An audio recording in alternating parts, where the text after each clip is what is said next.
बहुत देख लिया, दुनिया का होकर भी देख लिया, दुनिया के लिए रोकर भी देख लिया।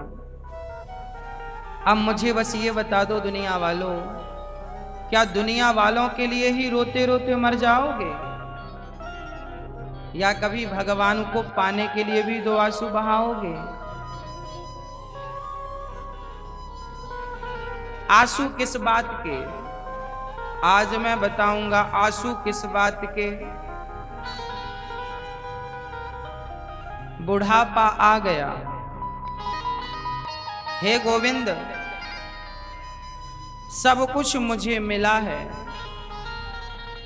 पत्नी मिली, पति मिला, परिवार मिला, पद मिला, प्रतिष्ठा मिला। बस बिहारी जी प्रार्थना आपसे है कि सब कुछ आपसे मिला है, बस ये बता दो कि आप कब मिलोगे। सब कुछ मिला है, आपसे मिला है, आप कब मिलोगे? हमें तो लगता है कि हम बहुत घाटे में चल रहे हैं।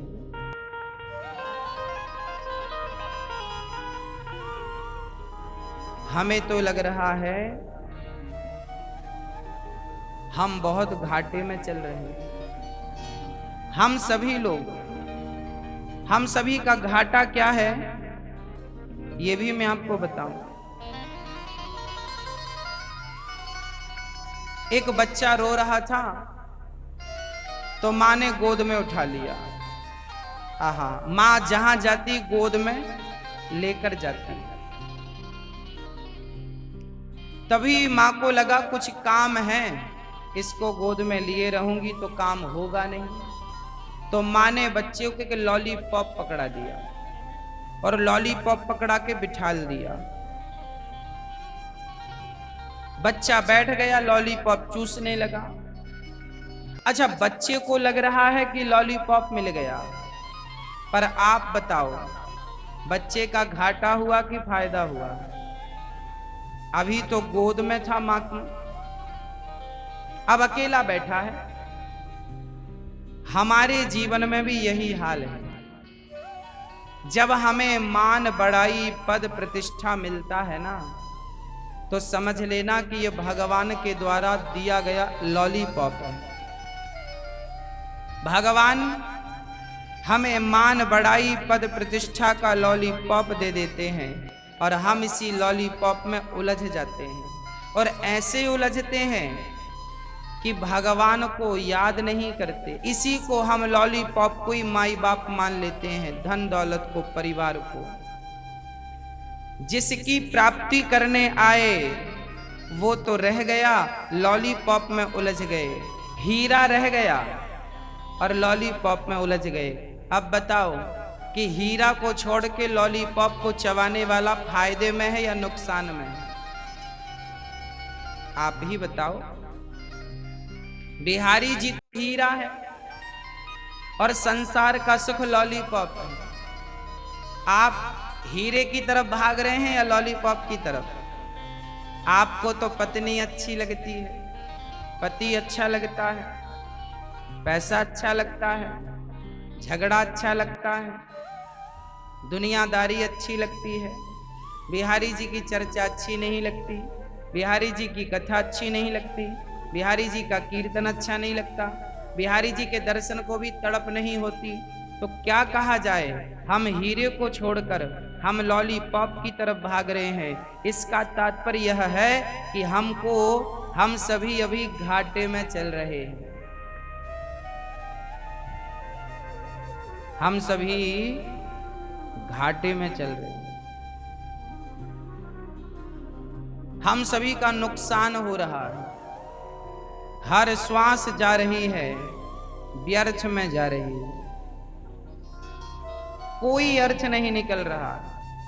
आपसे प्रार्थना है व्यर्थ में मत जाने दो, पल पल भगवान का चिंतन करो। संसार के सुखों का लाभ लो। हम ये नहीं कहते कि तुम घर परिवार छोड़ दो ना, पत्नी पति के साथ रहो, बच्चों के साथ रहो, बच्चों को अच्छी शिक्षा, अच्छे संस्कार दो, पत्नी के संग हंसते मुस्कुराते रहो, दो पैसे कमा के रहो। पर काम को करते समय बस बिहारी जी का चिंतन बना रहे, ध्यान बना रहे, बस हम तो यही चाहते।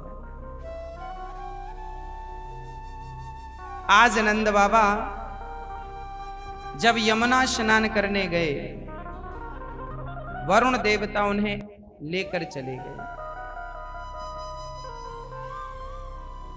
भगवान कृष्ण गए छुड़ाने, ब्रजवासियों से कह दिया बाबा नंद बाबा ने, भैया यो लाला तो हमारो जो है ये तो साधारण छोरा ना है, ये तो भगवान है, या की तो बड़े बड़े देवतन से भी पहचान है।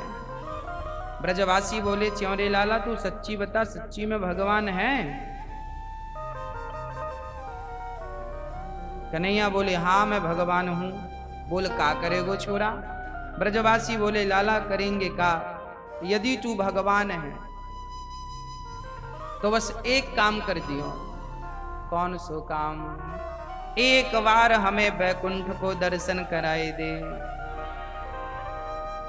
सारे ब्रजवासी बैकुंठ गए।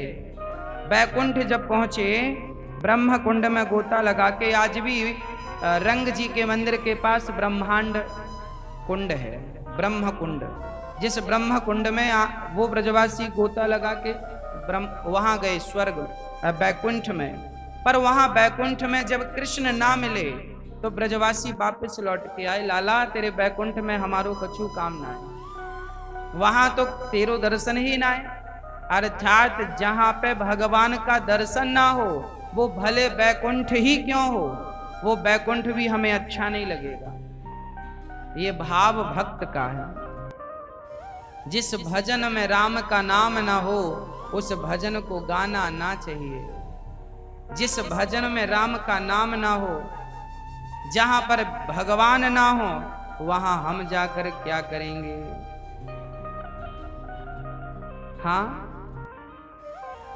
वहां जाकर भला क्या करेंगे? इसलिए हम वृंदावन की ओर बढ़ें, मन वृंदावन में लगाएं, मन बार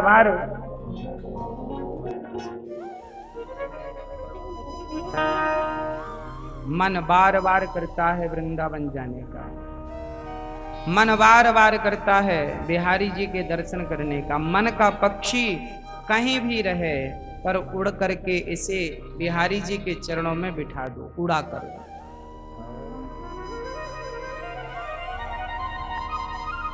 प्रिय भक्तों,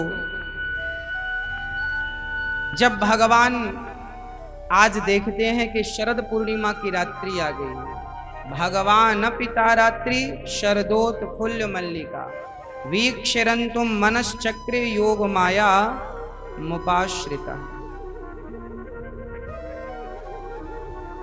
भगवान पिता रात्रि, शरद पूर्णिमा की रात्रि आई। इस रात्रि में आज गोविंद ने मन बनाया कि चलो गोपियों के संग रमण करते हैं, आज गोपियों की इच्छाएं पूरी करते हैं। अच्छा, गोपियों की इच्छाएं क्या हैं? गोपी कौन है? गौ मतलब इंद्रियां, पी मतलब पीना। जिन्होंने अपनी इंद्रियाओं की इच्छाओं को, इंद्रियाओं के रस को पी लिया, अर्थात समाप्त कर दिया, पी के फिनिश कर दिया, समाप्त। जिनकी इच्छाएं समाप्त हो गईं उनका नाम गोपी है। मार्केट में आपने दो चीजें बहुत ध्यान से देखी होंगी। एक होता है अंगूर। अंगूर आपने खाया होगा। अंगूर की कीमत होती है लगभग 50 रुपए किलो, अधिक होगा तो 100 रुपए किलो बस। जब अंगूर सूख जाता है तो सूख कर वो क्या बन जाता है? किशमिश। अंगूर को सुखाकर क्या बनती है भैया? किशमिश। और फिर वो किशमिश कितने रुपए किलो बिकती है? लगभग 1000 रुपए किलो, अच्छी क्वालिटी की। अंगूर की कीमत 100 रुपए किलो, अधिक से अधिक, जबकि किशमिश 1000 रुपए किलो, 1500 रुपए किलो। क्यों? दोनों ही एक हैं। फर्क कितना है कि एक गीला है एक सूखा है। आपसे प्रार्थना है कि आप इसे समझें। अंगूर जिसके भीतर पानी भरा है, रस है ना अंगूर के भीतर, और किशमिश के भीतर रस नहीं रह जाता, समाप्त। जिसके भीतर अभी इच्छाओं का पानी है उसकी कीमत तो कम है, और जिसके भीतर की इच्छाओं का पानी समाप्त हो गया उसकी कीमत 10 गुनी और 15 गुनी बढ़ गई। हमारे और आपके भीतर भी अभी इच्छाएं हैं, इसलिए हम अभी अंगूर हैं। हमारे भीतर भी इच्छाएं हैं। मैया आपके अंदर इच्छाएं हैं या नहीं? हाँ, बुढ़ापे में भी, बाल पकने पर भी, आंखों में कम दिखने पर भी, लड़खड़ा करके चलने पर भी, बुढ़ापे पर भी कुछ कुछ इच्छाएं इंसान को छोड़ती नहीं। इच्छाएं हैं। ये भी एक इच्छा है कि मेरा बेटा सुखी हो जाए, ये भी एक इच्छा है कि मेरी बहू को बेटा हो जाए, ये भी एक इच्छा है कि मेरे बेटे को बहुत धन मिल जाए। अरे जो उसकी किस्मत में है मिलेगा, तुम क्यों अपना इच्छा करके लोक परलोक बिगाड़ रही हो? अंगूर मत बनना, अंगूर के बाद किशमिश बन जाना, सुखा देना अपने भीतर की सारी चीजों, सारी इच्छाओं को। अभी भुट्टे का सीजन चल रहा है, जानते ना, भुट्टा बोलते हैं, भुट्टा बोलते हैं, आप क्या बोलते हैं? यही बोलते हैं। आपने सड़क के किनारे खाए होंगे, अभी खूब बिकते हैं। बढ़िया नमक मिर्ची लगाकर, नींबू लगाकर देते हैं लोग। कच्चा भुट्टा खरीदेंगे ना तो उसकी कीमत होती है 5 रुपए कच्चा, और उसी को दुकानदार जब सेक के देता है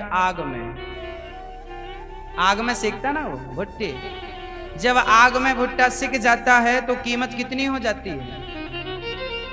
10 रुपए का, 15 रुपए का, 20 रुपए का। हाँ जी, कच्चा भुट्टा 5 रुपए का है, और आपकी ही आंखों के सामने वो आग में थोड़ा सा भूंज गया, कीमत बढ़ गई। हाँ या ना? जो तपता है, जो अपने आप को तपाता है, कीमत उसी की बढ़ती है। भगवान की भक्ति के लिए भी, भगवान की प्राप्ति के लिए गोपियों ने अपने आप को तपाया है। कैसे तपाया? अपनी सारी इच्छाओं को जलाकर भस्म कर, कोई इच्छा नहीं। मीराबाई से लोगों ने पूछा, मीरा बोल तुझे क्या चाहिए, क्या इच्छा है तेरी?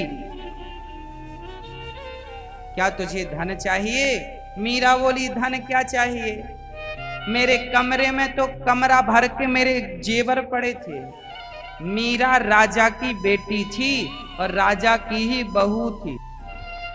मीरा के पास इतना सोना था मेरी माँ जितनी पाकिस्तान की अर्थव्यवस्था है आज। हाँ, जितनी पाकिस्तान की संपूर्ण जीडीपी है उतना मीराबाई के पास केवल खुद के सोना था, आभूषण था। कह सकते हैं कि ढेर था, अनगिनत था। मीरा से किसी ने कहा, मीरा तुम्हें सोना चाहिए?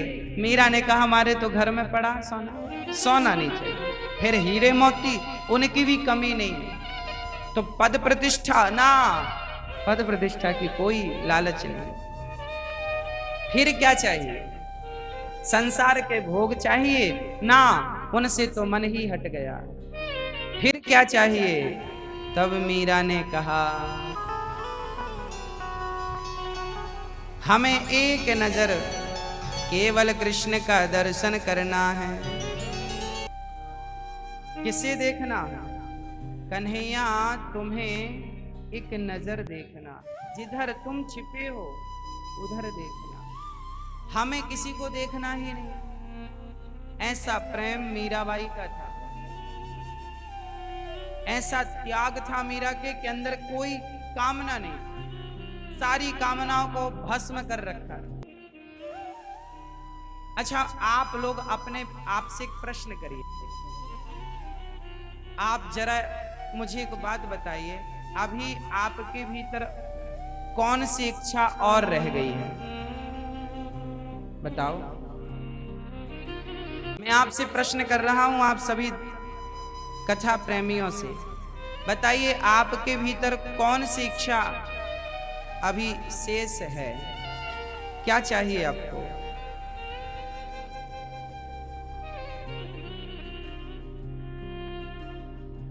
बताइए, क्या धन की इच्छा है? फिर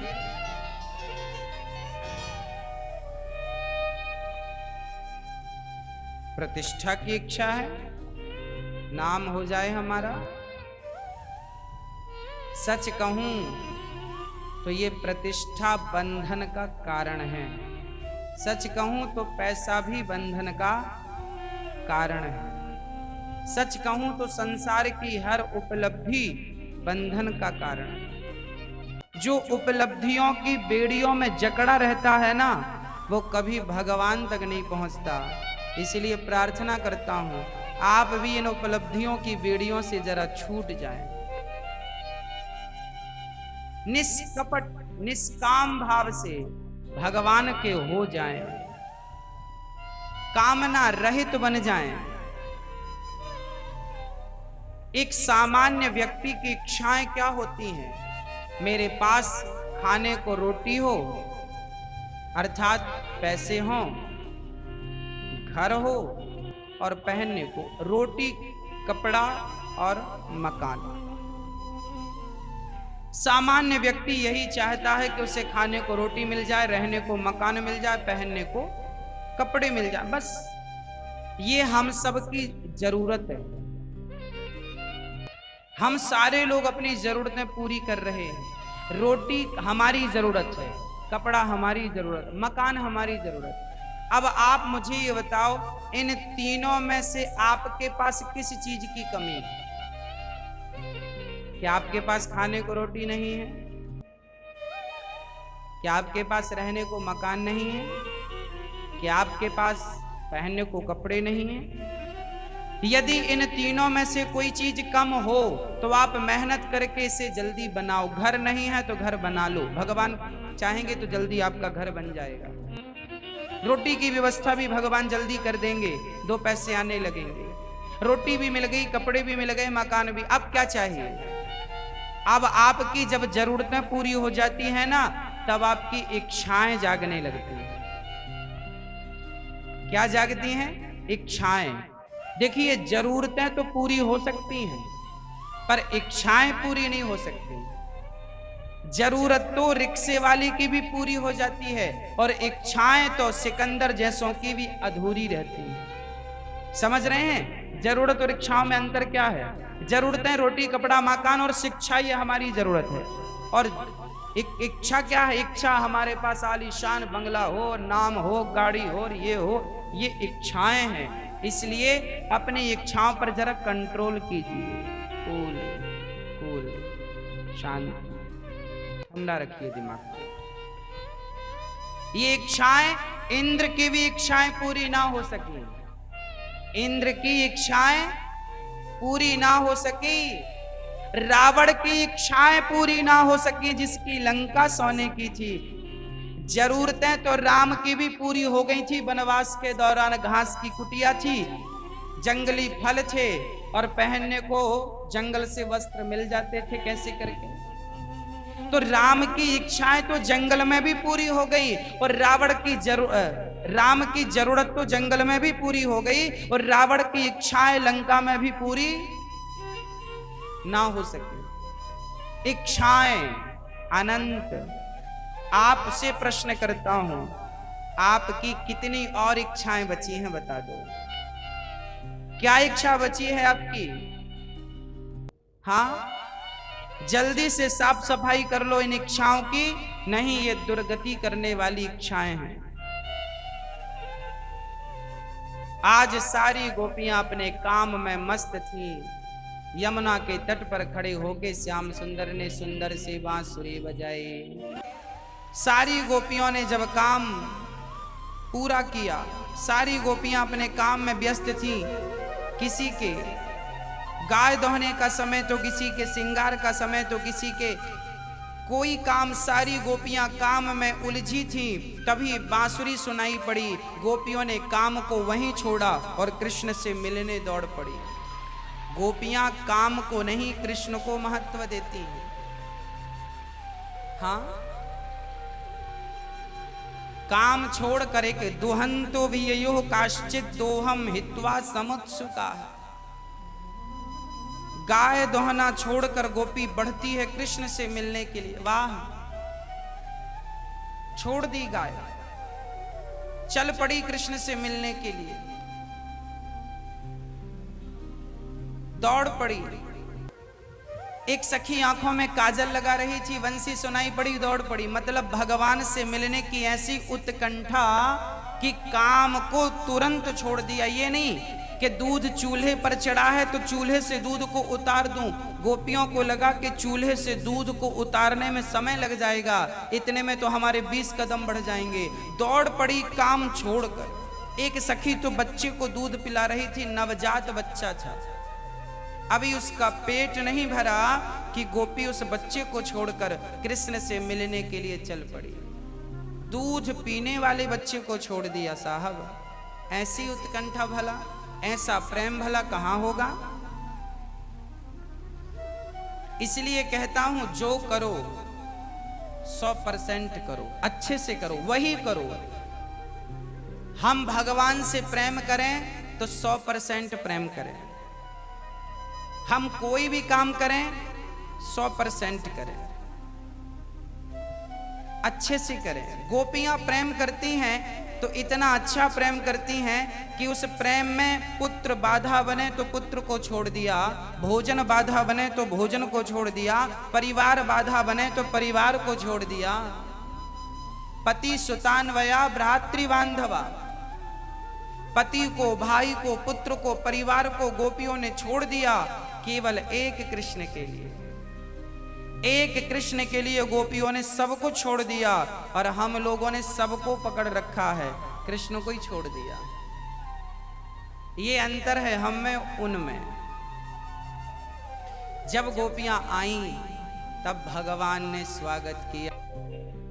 भगवान पिता स्वागतम, वो भगवान कहते आओ आओ आओ, स्वागत है। ये बताओ यहाँ क्यों आई हो, आने का उद्देश्य क्या है?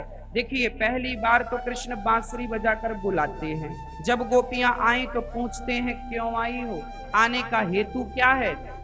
जाओ यहाँ से घर, अपने अपने घर को चले जाओ, ऐसा भगवान कहते हैं। गोपियां बोली, वाह कन्हैया, अभी तो आपने बांसुरी बजा के हमें बुला लिया, अब कह रहे हो चले जाओ, कैसे चली जाएं? एक सखी बोली, जब से ये बांसुरी मिली है ना कृष्ण को, तब से इनके भाव ज्यादा बढ़ गए हैं। ये बंसी को अपने पास रखते हैं, दिन भर बांसुरी बजाते रहते हैं। ये बांसुरी, हाँ जानते हो बांसुरी क्या है? भगवान शिव का अवतार है बांसुरी। भगवान शंकर ही कृष्ण के हाथ में बंसी बनकर के हैं। आपने देखा होगा बिहारी जी के हाथों में बांसुरी नहीं है, केवल साल में एक दिन के लिए बिहारी जी को बांसुरी दी जाती है, शरद पूर्णिमा के दिन। बाकी दिनों में बिहारी जी को बांसुरी नहीं दी जाती, क्योंकि भगवान ने एक ही बार संसार वालों के लिए बंसी बजाई है। भगवान जब गैया चराने जाते थे तब बांसुरी बजाते थे, तो वो बांसुरी गैयों के लिए होती थी, देवताओं के लिए होती थी। हम संसारी लोगों के लिए भगवान ने एक ही बार बांसुरी बजाई है, वो भी शरद पूर्णिमा के दिन, इसलिए उन्हें दी जाती है बांसुरी। नहीं तो कन्हैया को बांसुरी, बिहारी जी बांसुरी लेकर नहीं खड़े। और बांसुरी, राम आए तो धनुष लेकर, नरसिंह भगवान आए तो बड़े बड़े नाखून लेकर, वामन भगवान आए तो कमंडल लेकर, धनवंतरी भगवान आए तो अमृत लेकर, एक भगवान कृष्ण है कि जब आए तो कोई अस्त्र शस्त्र नहीं लिया, बल्कि बांसुरी लिए। बांसुरी, इसका कारण क्या है? भगवान बांसुरी क्यों बजाते हैं, क्यों लिए हैं बांसुरी? इसके पीछे का कारण यह है। गोपियों ने बंसी से पूछा, ओ बंसी,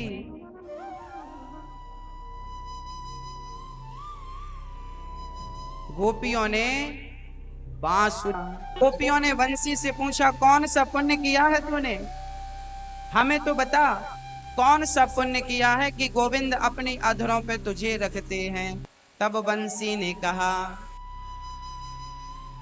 मुरली की धुन जब बजती है, बंसी की तान जब बजती है, तो जिसके मुख पर जहर भरा है सर्प भी नाचता है और सज्जन पुरुष भी नाचते हैं। अर्थात बांसुरी जब बोलती है तो कड़वा नहीं, मधुर मीठा बोलती है। जब बांसुरी, गोपियों ने कहा, बंसी तुमने कौन सा पुण्य किया है, जरा हमें तो बताओ।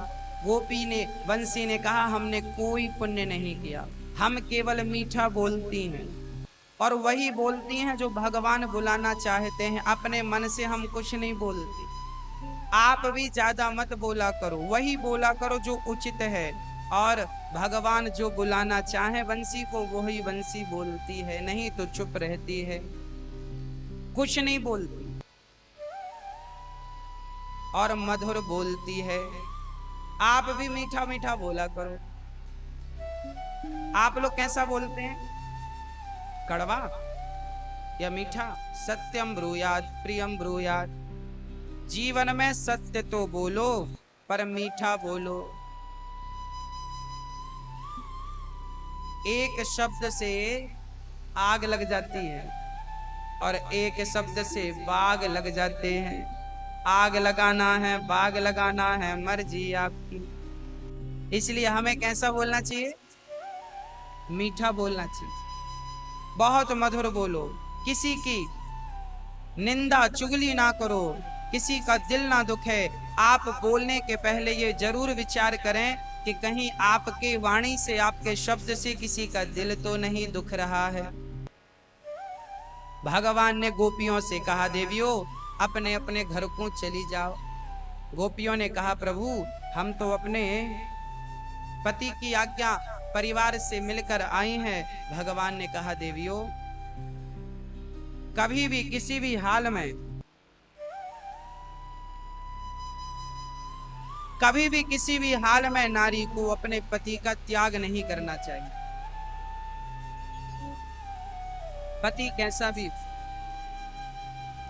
पति अंधा हो, पति लंगड़ा हो, पति बहरा हो, नारी को कभी भी अपने पति का त्याग नहीं करना चाहिए। सदा पति का आदर करना चाहिए। नारी का धर्म क्या है? नारी के लिए उसका पति ही जप है,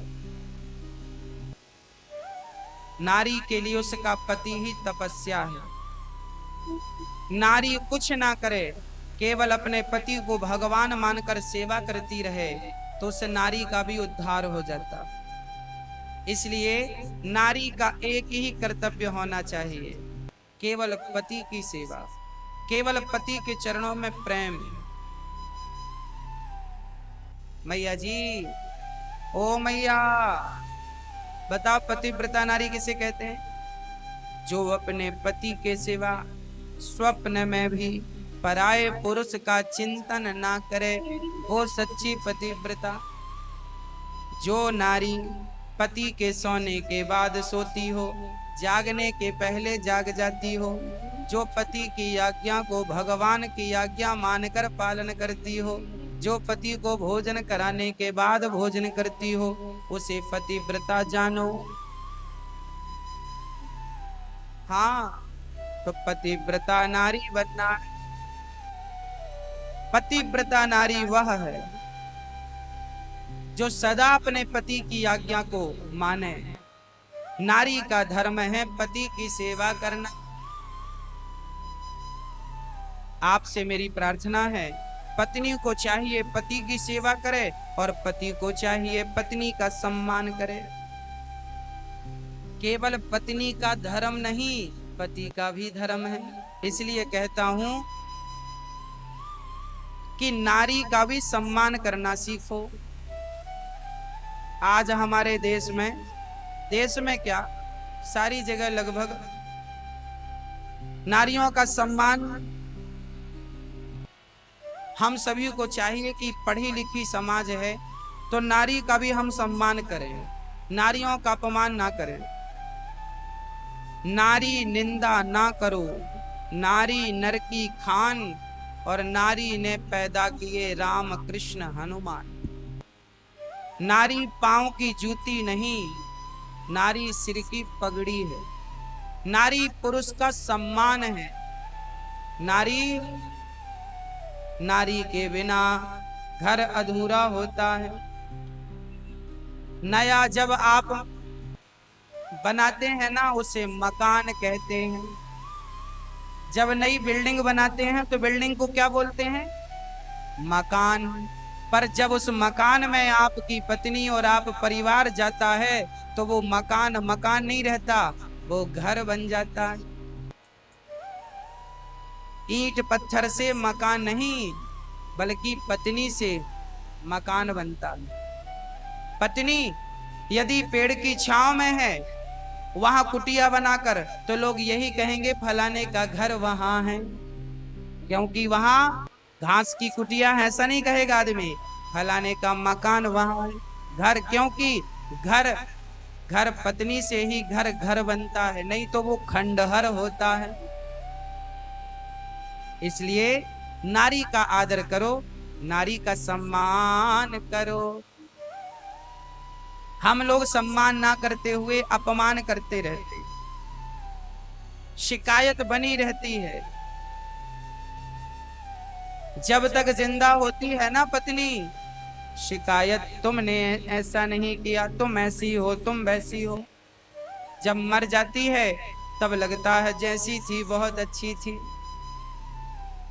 इसलिए कहता हूं, बुलावा आए भगवान का, उसके पहले सावधान हो जाओ।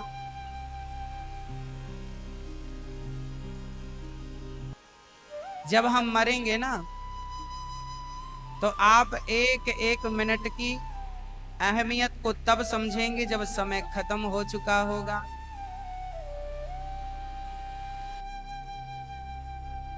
हमें भी जीवन में प्रेम भाव से रहने की आदत बनानी चाहिए। हमें भी सहन शक्ति बढ़ानी चाहिए।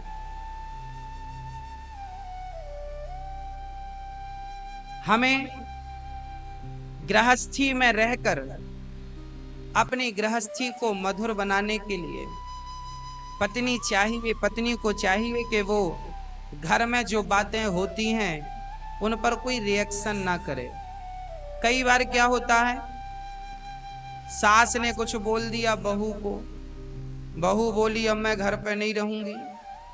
पति से कहा या तो अपनी माँ को चुन लो या तो मुझे चुन लो। अब बेचारा पति क्या करे, चक्कर में पड़ जाता है। तो ऐसी जो स्थितियां हैं, ऐसी स्थितियां उत्पन्न ही ना हो आपके घर में, एक को चुनने की ऐसी स्थितियां उत्पन्न ना हो। इसके लिए आपको चाहिए कि आप सावधान रहें, बहुत सावधान रहें। आप अपने रिश्तों को लेकर जागरूक रहें।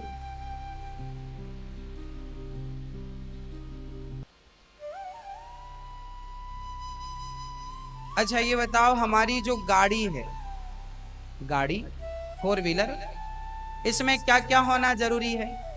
4 चक्के हैं, केवल इतना पर्याप्त है। इंजन ना हो, 4 चक्के हो, काम बनेगा नहीं। अब इंजन हो, 4 चक्के ना हो, इंजन भी हो, 4 चक्के भी हो, बैटरी ना हो, काम नहीं बनेगा। इंजन भी हो, बैटरी भी हो, 4 चक्के भी हो, ब्रेक ना हो तो भी काम नहीं बनेगा। इंजन भी हो, 4 चक्के भी हो, बैटरी भी हो, सब कुछ हो, बैठने को सीट ही ना हो तो भी काम नहीं बनेगा। इंजन भी हो, चक्के भी हो, सब कुछ हो, डीजल पेट्रोल ना हो, काम नहीं बनेगा। कहने का तात्पर्य यह है, बहुत सारी चीजों को जोड़कर गाड़ी बनती है। गाड़ी एक नहीं है, उसके भीतर अनेक चीजें मिली हैं, तब कहीं जाके वो संपूर्ण गाड़ी बन गई। सही बोल रहा हूं क्या? हाँ, अब गाड़ी भी हो, पेट्रोल भी हो, डीजल भी हो और सब कुछ हो, पर चलने को सड़क ही ना हो तो भी किसी काम की नहीं। मतलब गाड़ी सब चीजों को मिलकर बनती, सही है, सारी चीजें होनी आवश्यक। उसी प्रकार जो गृहस्थी की गाड़ी है वो केवल पति पत्नी और बच्चों से नहीं चलती, उसमें भी मां के प्रेम का डीजल पेट्रोल हो, मां की ममता का डीजल पेट्रोल हो और बाप की कृपा का ब्रेक हो। बाप हमेशा क्या कहता है, बेटा जो कर रहे हो जरा विचार कर लो। बाप हमेशा ब्रेक पे पांव रखता है। बाप घर गृहस्थी का ब्रेक होता, कहता है बेटा जो कर रहे हो ठीक कर रहे हो, सोच लो, विचार कर लो। तो बाप का ब्रेक होना चाहिए और ममता का डीजल पेट्रोल होना चाहिए, मां की ममता का।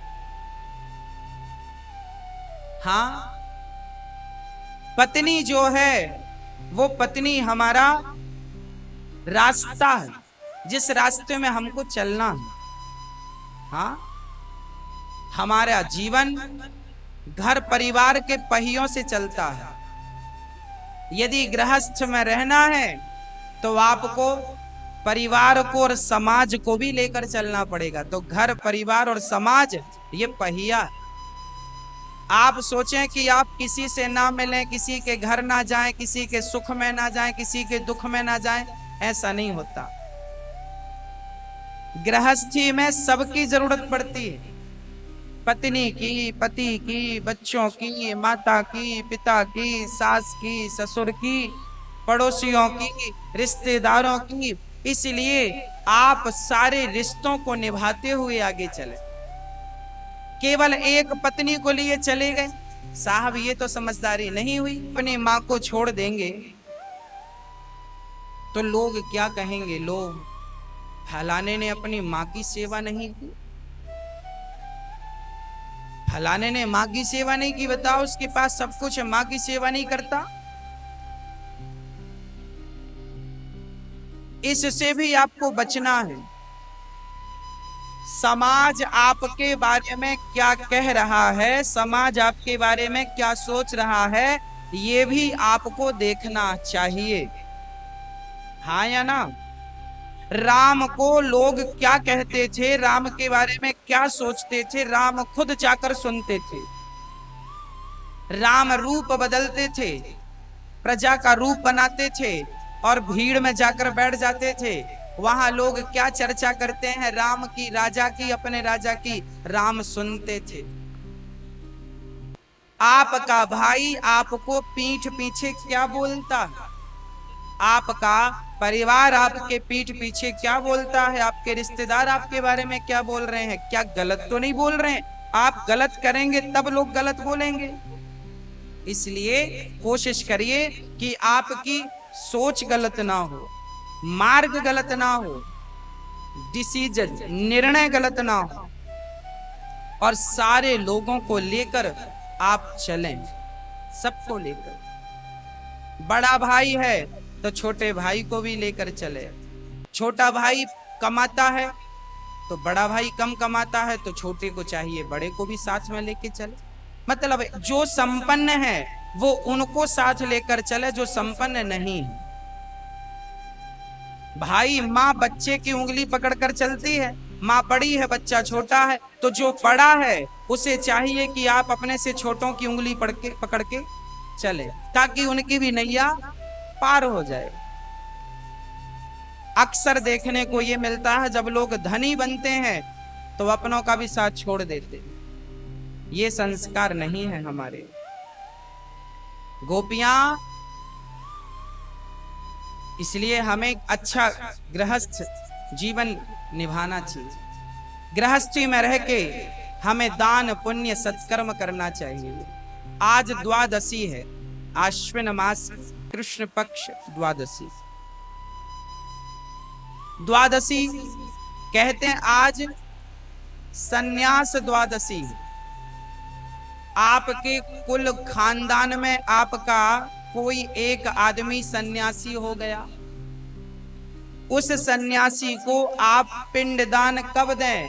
बोले आज, अर्थात द्वादशी को उसके नाम का पिंडदान दिया जाता है। आज की जिसकी तिथि है तो आप अपनों को भी पिंडदान करते हैं, पर आपके परंपरा में 2-4 पीढ़ी पहले कोई सन्यासी हो चुका होगा तो उसके नाम का पिंडदान आज ही करना होता है। इसलिए हमें 15 दिन पिंडदान और विशेष तिथि पर बाकी तर्पण करना चाहिए, जल देना चाहिए। उनके नाम से जो भी आप कर सकते हैं करना चाहिए। गौरी गोपाल आश्रम अन्न क्षेत्र में जहां वृद्ध माओं के रहने की व्यवस्था और अन्य क्षेत्र की सेवा चल रही है, जहां निरंतर अन्न वितरण किया जा रहा है, जहां लोग पेट भर के भोजन कर रहे हैं, बंदर पेट भर के खा रहे हैं, हमारी माएं, संत, बच्चे, गृहस्थी सारे लोग अन्न क्षेत्र में पेट भर के लोग प्रसाद पा रहे हैं। आप सभी भी प्रसाद के इस वितरण में अपना योगदान दे सकते। भगवान गोपियों के भाव को समझ गए। भगवान ने कहा कि दुःशीलो दुर्भगो वृद्धो जड़ो रोग्य धनो पीवा। देखो देवियों, पति कैसा भी हो त्याग ना करो। गोपियों ने कहा गोविंद हमने त्याग कहाँ किया, हमने तो बस संसार के पतियों को छोड़कर जगत पिता जगत पति के पास आकर खड़ी हो गई हैं। आपकी होने के लिए आपके पास आई हैं, स्वीकार कर लीजिए, हमारी यही विनती है आपसे। भगवान गोपियों के भाव को समझ गए और गोपियों के मध्य रास रचाने लगे। मैं रास पर प्रकाश डालूं, रास पंचाध्यायी पर बात करूं, उसके पूर्व हमारे बीच में सद्गुरुदेव भगवान जो वृंदावन में विद्यार्थियों को श्रीमद् व्याकरण की शिक्षा प्रदान करते हैं विद्यार्थियों को, और जो कि संस्कृत सीखने के लिए सबसे आवश्यक होती है विद्या, जिसे हम व्याकरण कहते हैं।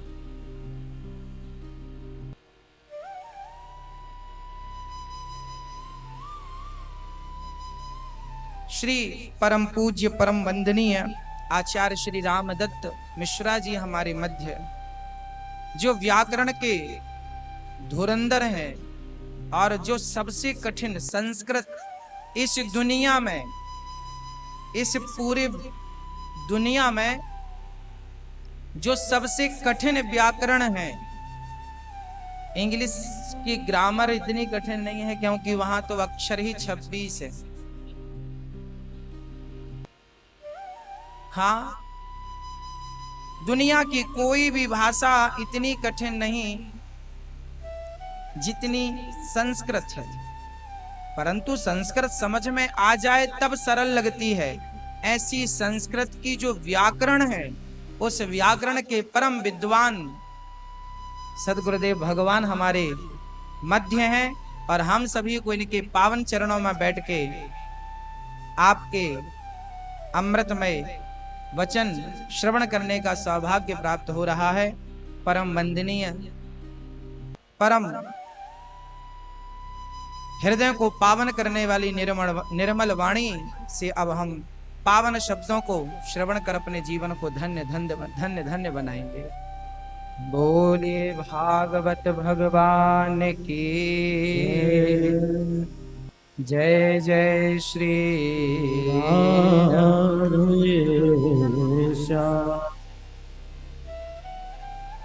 भगवान ने गोपियों से कहा, देवियों यदि आप इतना ही प्रेम करती हो तो हम आपको आप इस रास में सम्मिलित करते हैं। ये रास क्या है? भक्त और भगवान के मिलन का नाम रास है। जीवात्मा और परमात्मा के मिलन का नाम रास है। यहां कोई प्रश्न खड़ा करे कि भगवान ने गोपियों की संग रास रचाया? गोपियां तो पराई स्त्रियां थी ना। मैं आपको बता दूं, श्री गर्गाचार्य जी महाराज गर्ग संहिता में लिख रहे हैं कि जब ब्रह्मा जी ने कृष्ण के ब्रजवासी और बछड़े चुरा लिए, छिपा दिए, तब भगवान स्वयं ब्रजवासी बन करके, गोप ग्वाल बन करके 1 वर्ष तक लीला को चालू रखा। यह बात हमने पिछले सत्र में भी कही थी। गर्गाचार्य जी लिख रहे हैं कि उसी दौरान जब कृष्ण ही गोप ग्वाला बने थे, उसी दौरान ब्रज की सारी लड़कियों का विवाह कर दिया गया। किससे किया गया? राम सिंह ने श्याम सिंह की लड़की से विवाह कर दिया। तो राम सिंह का जो छोरा था वो कृष्ण ही तो था, क्योंकि सारे ब्रज में उस समय जो ग्वाल वाल थे वो कृष्ण एक रूप, अनेक जो भगवान है, अनेक रूप आया विष्णवे प्रभु विष्णवे, वह एक ही अनेक बनने की सामर्थ्यता रखते हैं। वो बिनु पग चलहि सुनहि बिनु काना की सामर्थ्यता रखते हैं। वो बिना कान के सुनने की, बिना पांव के चलने की वो एक ही अनेक हो गए। भगवान के संकल्प मात्र से वो एक से अनेक हो जाते हैं। आज भगवान सारे ग्वाल वाल बन गए और ब्रज की जितनी छोरियां थी सबका विवाह ग्वाल वालों से हुआ। तो ग्वाल वाल कौन थे? कृष्ण। तो सबका विवाह किससे हो गया? कृष्ण से हो गया। दूसरी बात यह है कि जिस समय भगवान ने रास रचाया है उस समय भगवान की उम्र लगभग 8 वर्ष की थी। लगभग 8, 7 और 8 के बीच में। अब आप सामान्य दृष्टि से विचार करें तो 8 साल के बच्चे पर भी कोई दोष नहीं होता। भगवान 8 वर्ष के थे और गोपियों के मध्य रास रचाने का अर्थ ये था कि जब भगवान राम बन के अवध गए तो वहां सीता की जितनी सहेलियां थीं, उन्होंने मन में विचार किया, क्या ये कभी हमारे पति बनेंगे? राम ने कहा, इस जन्म में नहीं, अगले जन्म में तुम सबका मनोरथ पूरा करूंगा। 14 साल के लिए जब राम वनवास गए तो जितने ऋषि मुनि जंगल में कुटिया बना के भगवत भजन कर रहे थे, उन सबकी इच्छाएं हुई, क्या हम भगवान को कभी अपने पास बिठाकर उन्हें टुकुर टुकुर देख पाएंगे? क्या भगवान को कभी अपना मानकर उनके हृदय से लग पाएंगे? भगवान बोले, इस जन्म में तो नहीं, पर अगले जन्म में कृष्ण बनकर आऊंगा, तुम सब गोपियां बनकर आना। तो सीता की सहेलियां और वो 14 साल में जो ऋषि मुनि जंगल में राम को मिलते गए, राम वचन देते गए, अगले जन्म में तुम गोपी बनकर आना और सबके साथ गले लगकर, सबके साथ झूमकर सबका मनोरथ सिद्ध करेंगे। वही गोपियां, वेद की ऋचाएं गोपियां, क्या क्या व्याख्याएं हैं। ये गोपियां एक नहीं थी, अनेक थी, हजारों नहीं, लाखों नहीं, ना जाने कितनी। जितनी गोपियां थी उतने कृष्ण बन गए। अनेक रूप आया। जब राम वनवास से गए तो अयोध्या में जब मिले सबसे, तो राम तो एक थे और राम के लौटने पर अयोध्या वासी सोच रहे थे राम पहले हमसे मिल ले। राम पहले कैकेयी से मिलते तो कौशल्या माँ को लगता हमसे नहीं मिले, कौशल्या माँ से मिलते तो लगता सुमित्रा माँ को हमसे नहीं मिले। तब राम ने क्या किया? राम ने उतने ही अवतार, उतने रूप बना लिए अपने जितने कि वहां पर लोग थे। तो बच्चों से लेकर, बूढ़ों से लेकर, जवान से लेकर, स्त्री से लेकर, पुरुषों से लेकर सबको राम एक साथ मिले हैं। इस मर्म को कोई जान ना सका। सबको यही लगा कि राम पहले हमसे मिले। ये राम की भगवत्ता है, ये भगवान की भगवत्ता का परिचय है। जो लोग भगवान पर संदेह करते हैं वो ये भी समझ लें कि भगवान एक ही समय में अपने अनेक रूप बनाने की सामर्थ्यता रखते हैं। इसलिए वो संदेह के नहीं, वो श्रद्धा के विषय। ईश्वर अतर्क है, ईश्वर को तर्क से नहीं, तर्क का कोई तर्क चलता ही नहीं उनके सामने। ब्रह्मांड निकाया निर्मित माया रोम रोम प्रतिवेद कहें, जिनके रोम रोम में ब्रह्मांड लटक रहे हो, उन्हें तर्क से क्या जाना जा सकता है? तर्क क्या काम करेगा? कौन सा तर्क चलाएगा व्यक्ति? आज गोपियों का मनोरथ था कि भगवान हमें प्राप्त हो और हम भगवान के गले से लगे। अच्छा, माँ बच्चे को गले लगाना चाहती है कि नहीं? माथे को चूमना चाहती है कि नहीं?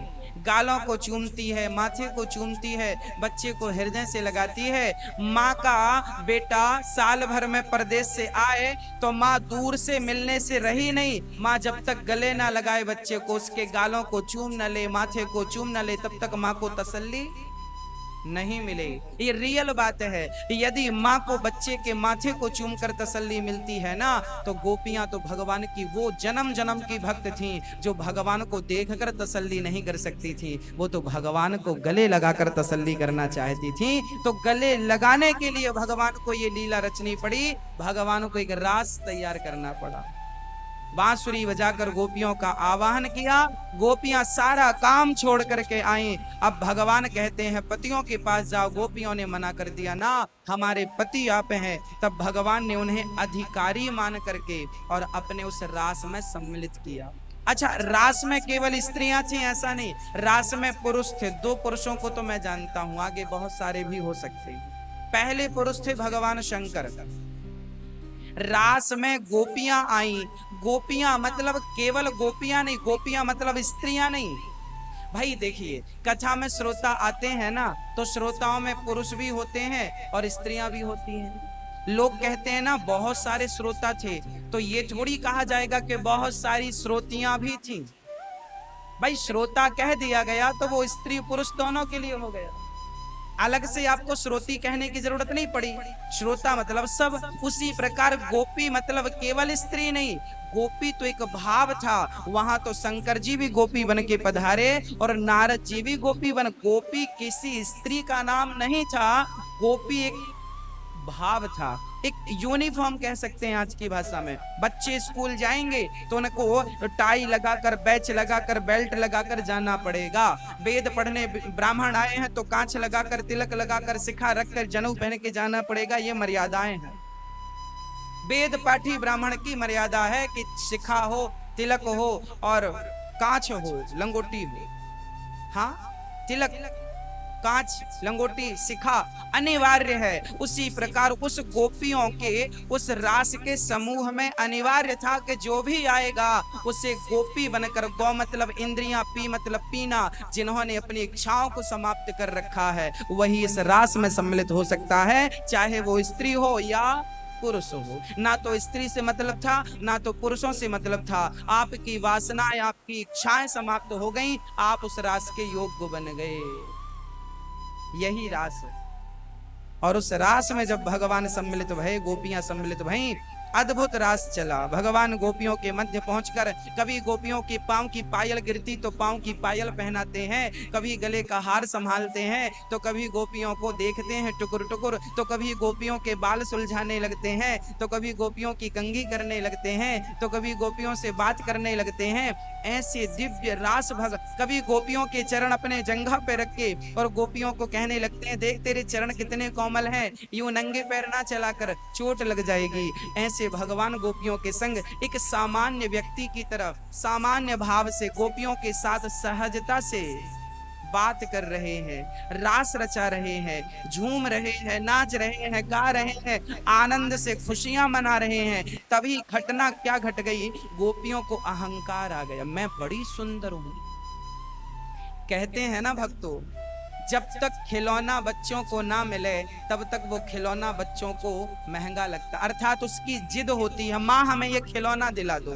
जब तक खिलौना नहीं मिलता तब तक बच्चे के अंदर उसकी कीमत है, कद्र है। पर ज्यों माँ ने खिलौना दिलाया, 10 मिनट खेला, खेल के बच्चे ने फेंक दिया, फिर दूसरे खिलौने की जिद करता है, ये दे दो। बस जब तक भगवान गोपियों को नहीं मिले तब तक तो गोपियों ने भगवान के महत्व को समझा। और संसार दुहंतो भी ययो काश्चित दोहम हित्वा समुत्सुका। सब कुछ छोड़कर गोपियां आई, गाय दोहना, काजल लगाना, वस्त्र पहनना, सब तो छोड़ दिया, बच्चों को छोड़ दिया, अपने दूध पीने, सब कुछ छोड़ दिया। किसके लिए? एक कृष्ण के लिए। और जब कृष्ण मिल गए और जब कृष्ण उनके गले पे हाथ रख के उनसे बात करने लगे, पांव की पायल पहनाने लगे, तब गोपियों को लगा ये कैसा भगवान, हम तो इतनी सुंदर हैं कि ये तो हमारे पीछे पीछे डोलता। अब गोपियों के अहंकार ने जन्म ले लिया। जब अहंकार समाप्त हुआ, प्रेम जागा तो कृष्ण मिले, और अहंकार जागा तो कृष्ण दूर हो गए। अर्थात जब तक जीवात्मा और परमा, देखिए हमारे, अभी मैं आपके बिल्कुल पास में हूं, आप मुझे देख सकते हैं और आपको मैं देख सकता हूं, पर मेरे और आपके बीच में यदि ये पर्दा आ जाए तो ना मैं आपको देख पाऊंगा ना आप मुझे देख पाएंगे। केवल इस पर्दे के कारण, बस भक्तों, जीवात्मा और परमात्मा दूर नहीं है, केवल ये माया का पर्दा, ये अहंकार का पर्दा पड़ा है, इसलिए बिहारी जी नजर नहीं आ रहे हैं। जिस दिन ये पर्दा हटेगा साक्षात नजर आ जाएंगे, सामने खड़े हैं। आंखों में ही काजल लगा है, पर बिना दर्पण के सहारे के काजल दिखाई नहीं पड़ता। काजल को देखना हो, आंख में ही काजल लगा है। क्या बिना दर्पण के आप देख सकते हैं काजल? अरे भाई, आपकी आंखों में तो काजल देखने की भी सामर्थ्यता नहीं है, फिर भला भगवान को, अखिल ब्रह्मांड नायक को कैसे देख पाएंगे ये आंखें? तो क्या करना पड़ेगा? बोले आंखों के काजल को देखना है तो दर्पण का सहारा लेना पड़ेगा। उसी प्रकार कण कण में जो छिपा बैठा मेरा कृष्ण है, उसे देखना हो तो प्रेम का, भक्ति का सहारा लेना पड़ेगा। गोपियों ने सहारा लिया भक्ति और प्रेम का तो मिले, पर विडंबना ये थी कि बीच में अहंकार टपक पड़ा, और जैसे ही अहंकार आया, भगवान गोपियों के मध्य से अंतर्धान हो गए, चल पड़े। मेरी क्या जरूरत है? जहां राम तहां काम नहीं, जहां काम तहां राम। अहंकार जहां होता है वहां भगवान नहीं होते। इसलिए कोशिश ये करिए कि आप अपने अहंकार को सुलाते ही रहिए। बेटा तुम सोते रहो, तुम जागो मत। हमारे भीतर है तो सब कुछ, अहंकार भी पड़ा है, काम भी पड़ा है, क्रोध भी पड़ा है, लोभ भी पड़ा है, भक्ति भी पड़ी है, ज्ञान भी पड़ा है और वैराग्य भी पड़े हैं। अब देखना यह है कि आपने जगाया किसको? अहंकार को जगा रखा है तो भक्ति, ज्ञान, वैराग्य सोते रह जाएंगे। इच्छाओं, कामनाओं को जगा रखा है, रावण ने वासनाओं को जगा रखा था। हाँ, बस आप क्या करिए, अपने भीतर के काम, क्रोध, मद, लोभ सब नाथ नरक के पंथ, ये जो नरक के द्वार है इन्हें सुलाइएगा, ये जो भीतर है इन्हें दबाइएगा, और अपने भीतर के ज्ञान को, भक्ति को, वैराग्य को जगाइएगा। जब ये जागते रहेंगे, जब दीपक जलता रहेगा तो अंधकार आएगा नहीं, दीपक बुझेगा तब अंधकार आएगा। जब भक्ति, ज्ञान, वैराग्य का दीपक आपके भीतर होगा तो आपके भीतर काम, क्रोध, लोभ का जो अहंकार का ये जो अंधकार है ये कभी आ ही नहीं सकता। या तो अंधकार रहेगा या तो प्रकाश रहेगा। हाँ, अब आपको निर्णय लेना है कि आपको किसे जगाना है और किसे सुलाना है। हम और आप तो केवल मार्गदर्शक हो सकते हैं, मार्ग पर चलने का काम तो आपका ही है। कृष्ण गीता तो सुना सकते हैं अर्जुन को, पर अस्त्र शस्त्र गांडीव लेके भगवान युद्ध नहीं कर सकते थे। अर्जुन को गीता का ज्ञान दे सकते हैं, पर गांडीव तो चलाना अर्जुन को ही पड़ेगा। गुरु जन आपको और हमें ज्ञान तो दे सकते हैं, मार्ग पर चलना तो हमें ही पड़ेगा। यही तो गीता का ज्ञान है। और भगवान जब गोपियों को छोड़ कर गए तब गोपियां रुदन करने लगी। हे गोविंद, सारी गोपियां रोने लगी। जब राम को छोड़कर, जब सीता माँ को रावण लेकर गए, तब राम जी पूछते हैं, हे खग मृग हे मधुकर श्रेणी, तुम देखी सीता मृग नहीं। हे खग मृग हे मधुकर श्रेणी, तुम देखी सीता मृग नहीं। क्या तुमने मेरी सीता देखी है? आज वही गोपियां पूछ रही हैं, हे लता, हे पता, हे यमुना, हे तुलसी, हे पीपल, क्या तुमने मेरे नंद नंदन श्याम सुंदर को देखा?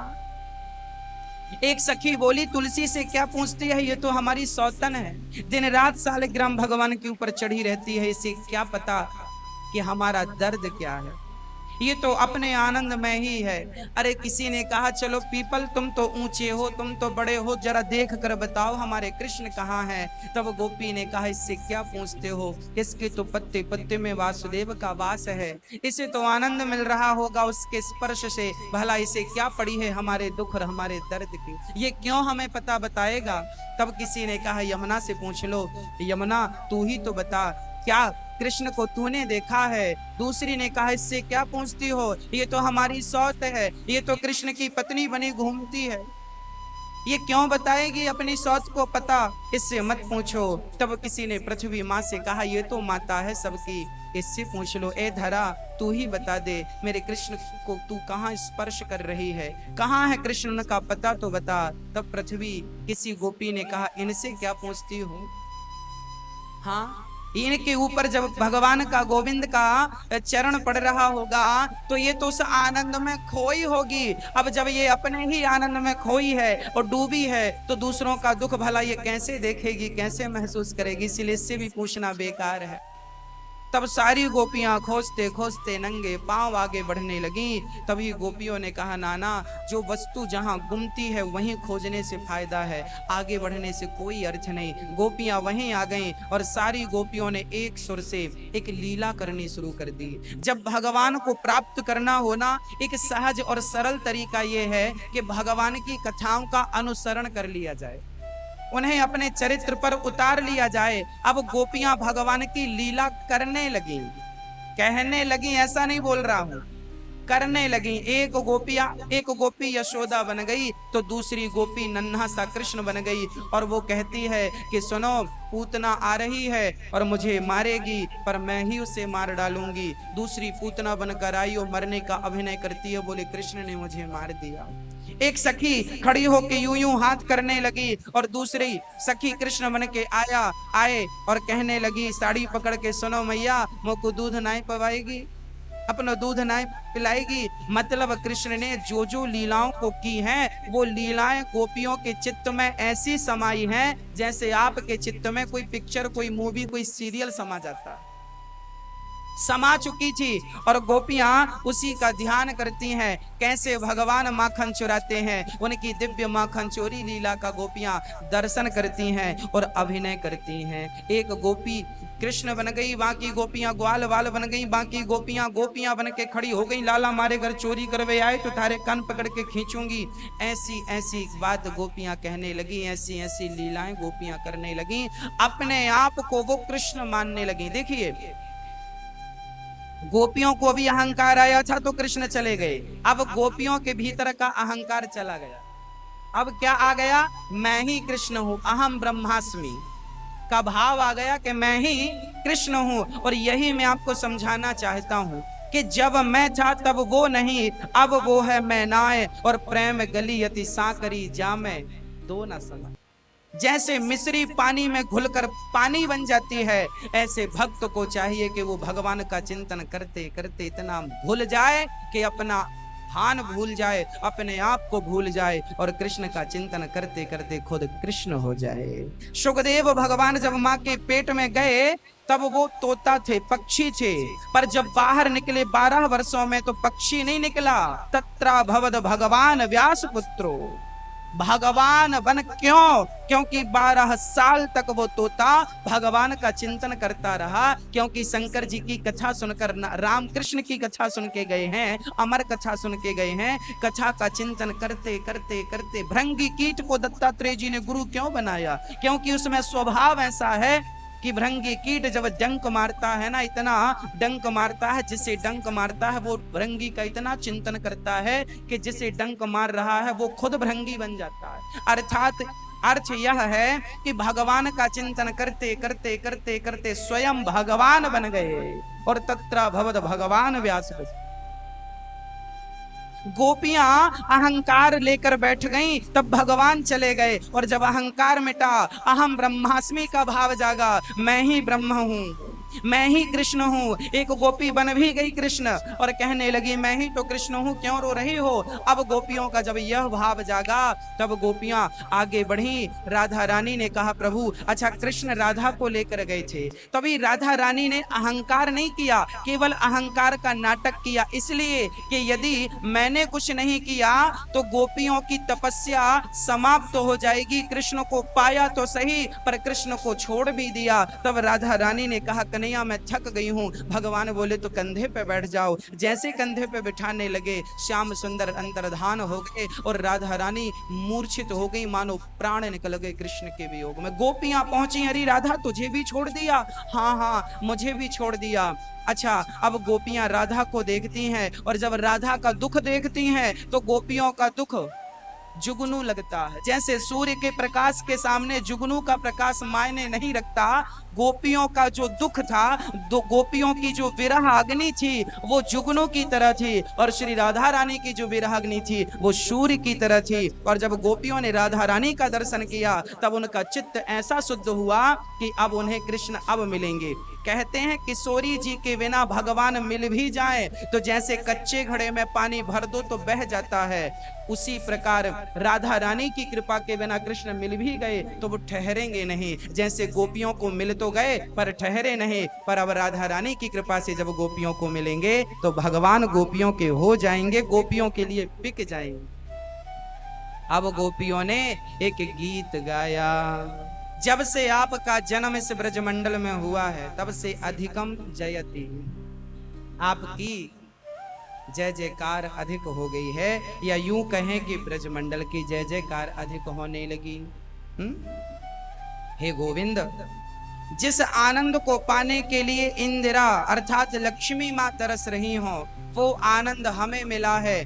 हम गोपियों को, हमको आपकी वो सानिध्यता मिली है कि लक्ष्मी जी तो केवल पांव दबाकर ही संतोष करती हैं, और आपने तो हमें हृदय से लगा करके हमारा सौभाग्य बढ़ाया है, हमारा जीवन धन्य धन्य बनाया है। इसलिए हम अपने आप को श्री लक्ष्मी जी से श्रेष्ठ मान रहे हैं। हे श्याम सुंदर, हमें छोड़कर मत जाओ, हम तो निःशुल्क दासिका हैं, हम तो बिना पैसे की दासी हैं आपकी, कोई शुल्क नहीं लेती। तो बोले क्या शुल्क चाहिए तुम्हें? बोले हमारी तरफ एक बार केवल आंख उठाकर देख लिया करो, कृपा की दृष्टि डाल दिया करो, यही हमारे लिए हमारा शुल्क है। और हमने तो प्रभु आपके लिए पति सुतान्वया भ्रातृबांधवा,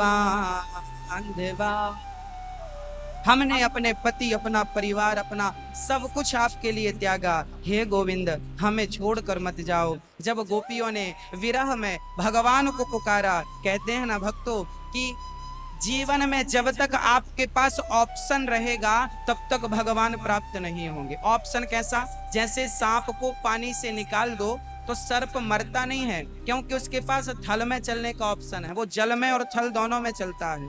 जैसे कछुए को पानी से निकाल दो तो मरता नहीं, क्योंकि उसके पास ऑप्शन है। विडंबना तो बेचारी मछली की है जिसके पास पानी के सिवा कोई ऑप्शन नहीं है। हाँ भक्तों, जब आपके पास कोई संसार का ऑप्शन रहेगा जब तक, तब तक भगवान हाथ बांधे खड़े रहेंगे, मैं नहीं आऊंगा, तुम्हारे पास तो ऑप्शन है।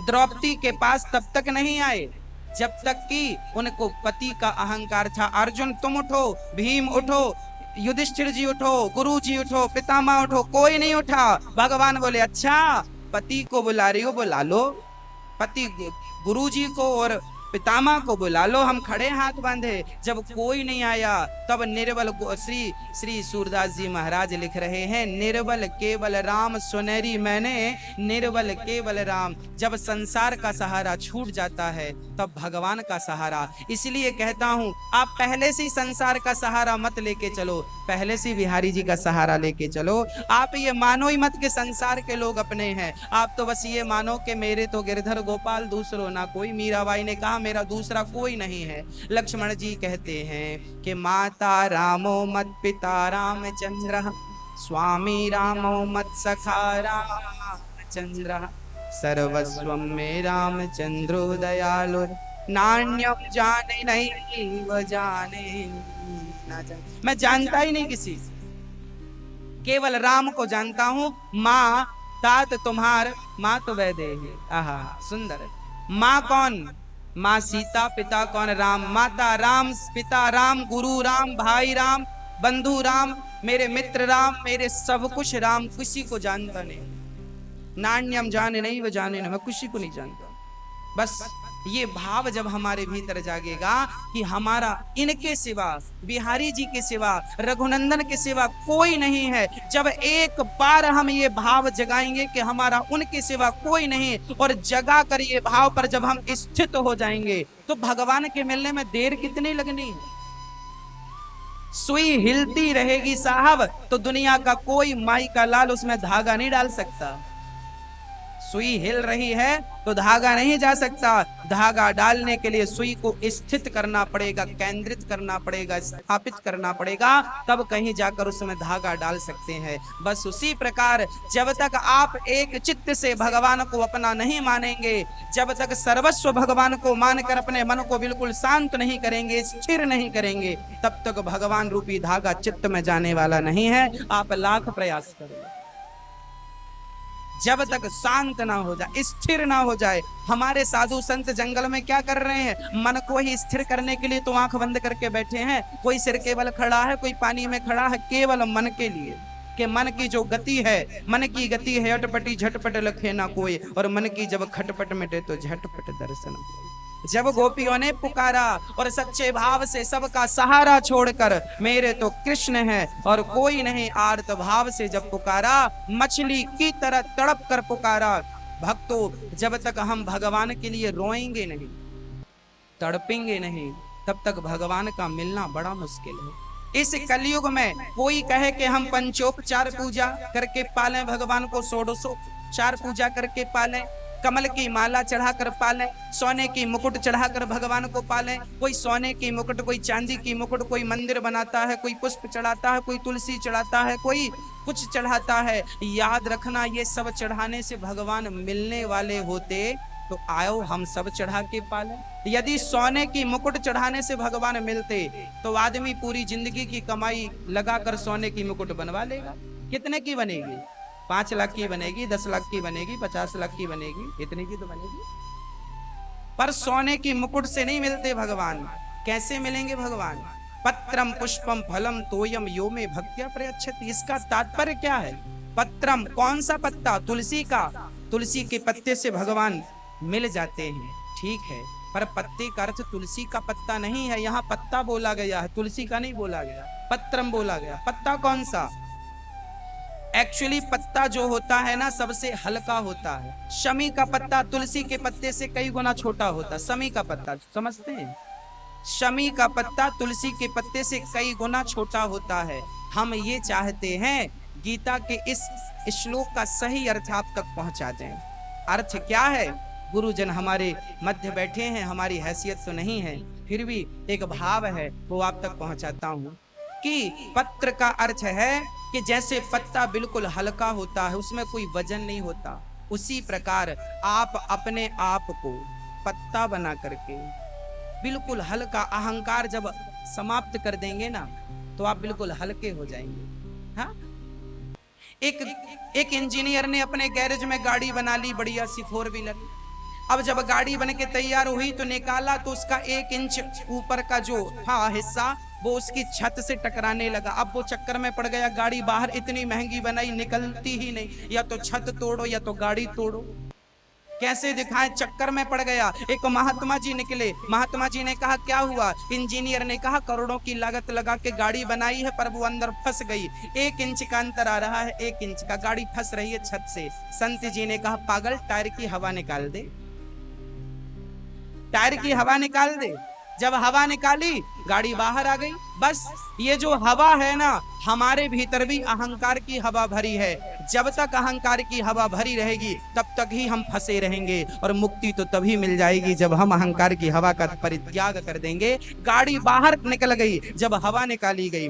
आप भी अपने अहंकार की हवा निकाल कर और तुलसी का पत्ता बन जाएंगे। क्या तुलसी का पत्ता ये नहीं कि ये तुलसी तोड़ी ये चढ़ा दी ना, अपने आप को पत्ता बनाना पड़ेगा। अपने शरीर को पत्ता, पत्ता का अर्थ ये है कि अपनी वासनाओं को, अपनी इच्छाओं को समाप्त करके अपने आप को पत्ता बनाकर और बिहारी जी के मंदिर जाओ और भगवान से कहो, हे प्रभु आज माला लेकर नहीं आया, आज मिठाई लेकर नहीं आया, आज पैसे लेकर नहीं आया, आज तो मैं अपने आप को लाया हूं आपके चरणों में चढ़ाने के लिए। बहुत मिठाइयां चढ़ा ली, बहुत नारियल चढ़ा लिया, क्या अपने आप को कभी चढ़ाया है? आज अपने आप को चढ़ाकर देखिए बिहारी जी, आज मैं अपने आप को आपके चरणों में समर्पित कर रहा हूं। ये पत्रम है। पुष्पम कौन सा? पुष्पम मतलब पुष्प नहीं ये चढ़ा दो ना, पुष्पम, पुष्प को कहते हैं सुमन। सु मतलब सुंदर, मन मतलब मन, मन को सुंदर बनाकर, निर्मल मन जन सो मोहि पावा, मोहि कपट छल छिद्र ना भावा। मन को निर्मल बनाकर, मन को सुमन बनाकर, मन को पुष्प बनाकर और भगवान के चरणों में अपना मन लगा दीजिए, यही पुष्प चढ़ाना है। कमल का पुष्प तो फिर भी शाम तक मुरझा जाता है, परंतु मन को पुष्प बनाकर चढ़ाएंगे ना तो वो मुरझाने वाला नहीं। कौन सा पुष्प चढ़ाएं भगवान को? सुमन, मन को पुष्प बनाकर। सुंदर मन ही सुमन है। जब गजेंद्र का पांव मगर ने पकड़ा और उन्होंने स्तुति की, ओम नमो भगवते तस्मै यद एतत् चिदात्मकं पुरुषायादि बीजाय परेशायावि धीमहि। उन्होंने ये नहीं कहा नारायण रक्षा करो, विष्णु जी रक्षा करो, राम जी रक्षा करो, ना, पुरुषायादि धीमहि। ये जो पुरुष मात्र के बीज हैं, भगवान गजेंद्र ने किसकी स्तुति की? बीज मात्र की स्तुति की। जो बीज हैं, कोई कहे मुर्गी पहले आई कि अंडा पहले आया, गजेंद्र इस चक्कर में नहीं पड़ते, बोले जो बीज हैं, जो पहले आए वो मैं नहीं जानता पर भगवान जानते हैं। प्रभु आप जो बीज मात्र सबके भीतर हैं, सबके अधिष्ठात्र हैं, आप आवें और आप मेरी रक्षा करें। और हाथी ने भी मरते समय क्या दिया था? जब डूबने लगा तो एक कमल का पुष्प लगा था, तोड़ कर दे दिया। वो कमल का पुष्प नहीं था साहब, वो भी सुमन था। हाथी ने अपने उस थोड़े से क्षण में अपने मन को निर्मल किया और अपने मन को कमल बनाकर, पुष्प बनाकर भगवान के चरणों में समर्पित किया। जब समर्पित किया तो हरि अवतार हो, हरि अवतार हो गया साहब। हरि तो पत्रम, ये पुष्पम, और फलम, कौन सा फल भगवान को चढ़ाना चाहिए? मैं बिहारी जी के मंदिर जाता हूँ, कई बार लोगों को देखता हूँ 250 ग्राम का, आधा किलो का डिब्बा लोग मिठाई का लेते हैं और दूर से बिहारी जी की तरफ फेंक देते। आपने भी देखा होगा। सोचो कि वो डिब्बा भगवान के मुंह पे जाके लगेगा तो क्या हालत होगी बिहारी जी की। लोग ऐसे चढ़ाते हैं, क्या ये सही है? ना, पुष्पों की माला ऐसे बनाई, फेंक दी, अरे भगवान को लग गई तो? भगवान तो बाल रूप में है बिहारी जी, चोट ना लग जाए इसलिए, उनकी नींद खराब ना हो इसलिए घंटे तक नहीं बांधे गए मंदिर में, बाल स्वरूप है बिहारी जी। तो कौन सा फल? पत्रम पुष्पम फलम, कौन सा फल? नारियल का फल, पपीते का फल, केले का? ना साहब, ये फल तुम उन्हें क्या चढ़ाओगे, ये तो ऑलरेडी उनके हैं। नारियल हम थोड़ी बनाते हैं, भगवान बनाते हैं।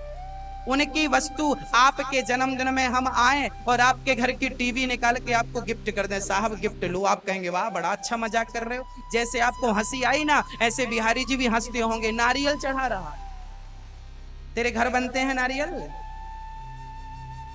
नारियल पर पानी हमने भरा, नारियल का पेड़ हमने तैयार किया, फसल हमने, और तुम आ गए लेके नारियल, एक 10 रुपए का नारियल, और मुंह इतना बड़ा फाड़ता है, ये दे दो भगवान, ये दे दो भगवान।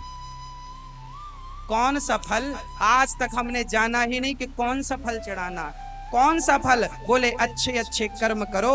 हमने आज माला जपी, आज सीताराम सीताराम राधे श्याम की 1000 माला जपो, व्रत करो, उपवास करो, सेवा करो, पाठ करो, पूजन करो, बिहारी जी का दर्शन करो, और दर्शन करने का जो फल मिले, सेवा करने का जो फल मिले, माला जपने का जो फल मिले, अच्छे कर्म करो और अच्छे अच्छे कर्मों को बिहारी जी के चरणों में समर्पित कर दो। तुदीयम वस्तु गोविंद तुभ्यमेव समर्पित। अच्छे कर्मों को चढ़ाना है, ना कि नारियल। हमारे बाप दादे हजारों पीढ़ियां नारियल तोड़ते आ रहे हैं, कोई फायदा नहीं। समझे नहीं कि चढ़ाना क्या है, कभी गंभीरता से विचार कोई करता ही नहीं, करना क्या है। हुआ, एक ने किया सबने किया, हुआ। ना विचार करने की क्षमता है, ना सोचने की क्षमता। ना डिसीजन लेने की क्षमता।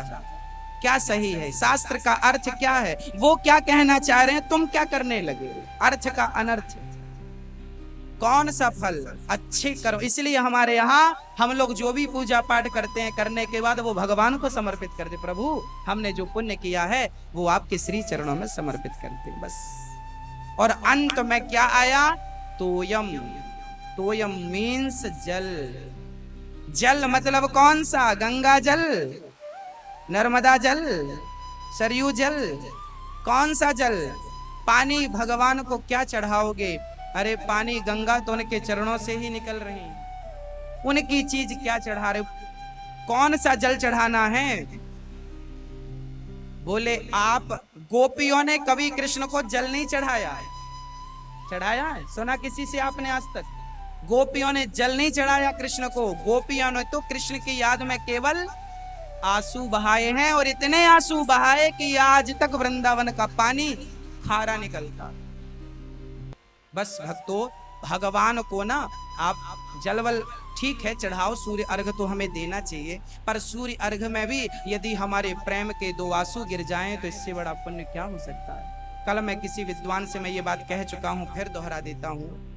हमारे गुरुजनों से हमने सुनी कि आप पिंडदान कर नहीं सकते अपने पूर्वजों के नाम का, तो कोई बात नहीं, तर्पण कर नहीं सकते, कोई बात नहीं, दक्षिण दिशा की तरफ मुंह करके दो आंसू गिरा दोगे तो उनको तर्पण हो जाएगा, पिंडदान हो जाएगा, फल प्राप्त हो जाएगा। आंसू की क्या कीमत है, अरे गोपियों से जाकर पूछो कि आंसुओं की कीमत क्या हो। हाँ, उद्धव आए ज्ञानी बनकर, रोया मत करो, गोपियों ने कहा चुप रहो, रोया ना करो। क्यों ना रोया करें, हमें रोने दो, तुमसे थोड़ी आंसू उधार लेती हैं, रोया ना करो, हमें रोने दो। नहीं नहीं नहीं, रोया ना करो, वो तो भगवान सर्वव्यापी है, सर्वत्र है। गोपियां बोली सब जगह तो है, हवा सब जगह है, पर सब जगह की हवा, टायर पंचर हो जाए तो सब जगह की हवा थोड़ी तुम भर लोगे टायर में, एक ही जगह की हवा ना भरोगे, मशीन वाली हवा, तब तो टायर हवा भरी जाएगी। उसी प्रकार भगवान सर्वव्यापी है, पर गोपियों को ये भाव है, उनके लिए रोने में जो उन्हें सुख मिल रहा है वो उनका अपना सुख है। प्रिय भक्तों, भगवान के लिए यदि भक्त कुछ ना करे, एक प्यार से चित्त में भगवान को स्थापित करके उनकी याद में दो आंसू बहा लेगा, तो वो दो आंसू ही मुझे लगता है कि कोहिनूर हीरा बन करके भगवान के चरणों में चढ़ जाएंगे। उससे कीमती मुझे लगता है सृष्टि में कुछ नहीं, क्योंकि हम जो भी चढ़ाएंगे, सोना चांदी हीरा मोती फल फूल जल, जो वो सब भगवान का ही है, पर जो आंसू चढ़ाएंगे वो हमारी अपनी आंखों के, हम अपनी वस्तु भगवान को चढ़ा रहे। प्रभु मेरे पास क्या है देने को आपके लिए, आंसू हैं दे रहा हूं। हाँ, मीराबाई ने कभी कृष्ण को जल रोती, कृष्ण की याद में तकिया बिस्तर, रात को सोती सोती रोती, नींद खुल जाए तो रोने लग जाती, उठ के बैठ जाती, रोने लग जाती, रोती रोती नाचने लग जाती। ये पागलपन क्या था, यही तो भगवान की प्राप्ति का कारण था, पागलपन। समझदारों को, विवेकशीलों को भगवान थोड़ी मिले हैं, मीरा जैसे पागलों को, तुलसीदास जैसे पागलों को भगवान मिल जाते हैं। तुलसीदास जी चंदन घिसते भगवान के लिए, लगाते हैं, और इतने मस्त हो गए लगाने में, भूल गए कि भगवान सामने खड़े। हनुमान जी ने आवाज लगाई चित्रकूट के घाट में, भाई संतन की भीड़, तुलसीदास चंदन घिसे, तिलक लेत रघुवीर, तब जागे चरणन में गिर गए, प्रभु आपके दर्शन करके धन्य हो गए। तो प्रेम के आंसू गोपियों ने बहाए हैं। जब गोपियों ने प्रेम के आंसू बहाकर, स्नान भगवान हृदय में है ना, ये बैठे भगवान हृदय में, तो आंसू यहां से देखिए कितना बढ़िया सिस्टम बनाया भगवान ने। आंख ऊपर है, दिल नीचे, आंख से जब आंसू गिरते हैं ना तो बताओ कहां जाते, यहां पहुंचते कि नहीं, हृदय में पहुंचते हैं। और हृदय में कौन है, भगवान। अरे जल से क्या अभिषेक कराते हो, प्रेम से भगवान के लिए आंसू बहाओ और आंसुओं से अभिषेक कराओ भगवान का। यही तो अभिषेक है ठाकुर जी का, यही तो प्रेम है भगवान से। इससे बड़ा, इससे भी आगे जो होता है, अभी मैं वहां पहुंचा नहीं हूं, पहुंचूंगा तो बताऊंगा। इस प्रेम से ज्यादा भी कोई बात हो सकती है, इस आंसू से भी बड़ी बात कोई हो सकती है। जब मैं वहां पहुंचूंगा तब मैं आपको बताऊंगा। अभी तो मैंने केवल इतना समझा है, इतना जाना है, इतना महसूस किया। अब गोपियों को जब भगवान ने देखा, गोस्वामी श्री सुखदेव भगवान लिख रहे हैं, कृष्ण दर्शन लालसा। जब गोपियों के भीतर कृष्ण के दर्शन की लालसा, बढ़ी कितनी, मछली की तरह। मछली को पानी नहीं मिलेगा तो वो रहेगी नहीं, 10 मिनट में मर जाएगी। बस उसके सिवा मृत्यु हो जाए, ऑप्शन खत्म हो जाए, बस वही कृष्ण की प्राप्ति है। जब प्राण निकलने की स्थिति गोपियों की पहुंच गई, तब भगवान प्रकट भये। प्रकट हो गए भगवान, वैसे ही प्रकट भये जैसे दही के मंथन से मक्खन प्रकट होता, ऐसे भगवान गोपियों के मानो प्रेम का मंथन गोपियों ने किया, विरह का मंथन गोपियों ने किया, और विरह के मंथन में कृष्ण रूपी मक्खन प्रकट हो गया। गोपियों को आनंद हुआ, सारा दुख समाप्त। जितनी गोपियां उतने कृष्ण बन गए और गोपियों का सारा दुख जाता रहा। भगवान ने गोपियों को हृदय से लगाकर, गोपियों ने पूछा, कन्हैया तुम बहुत निष्ठुर हो, किस प्रकार के प्रेमी हो, बताओ तो सही। भगवान ने कहा, हम तो आपके ऋणी हो गए और हम ये ऋण चुकाना भी नहीं चाहते। हम तो आपके प्रेम को बढ़ाने के लिए, उस प्रेम के आनंद को बढ़ाने के लिए हम चले गए थे, और हम समझ गए हम जाते नहीं तो हमें पता नहीं चलता कि तुम हमसे कितना प्रेम करती हो। तुम्हारे प्रेम को देखने के लिए और संसार वालों को दिखाने के लिए हमने ये लीला रची थी। सहज में जो चीज मिलती है ना, उसकी कीमत कम होती है। हाँ, हमें आप रोटियां खवा दो घी चुपड़ के, हमें लगेगा रोटी ही तो है, पर साहब जब हम रिक्शा आते हैं ना, तब वो रोटियां बिना घी की स्वादिष्ट लगती, मेहनत की रोटी है। बस पहले तो गोपियों को बांसुरी बजाए भगवान, सहज में भगवान मिल गए, पर अब तो भगवान के लिए रो करके, उनके लिए गा करके, तड़प करके भगवान को पाया है। अब भगवान को पाया है तड़प करके, अब वो खोना नहीं चाहती, इसलिए वो अहंकार नहीं करती हैं अब।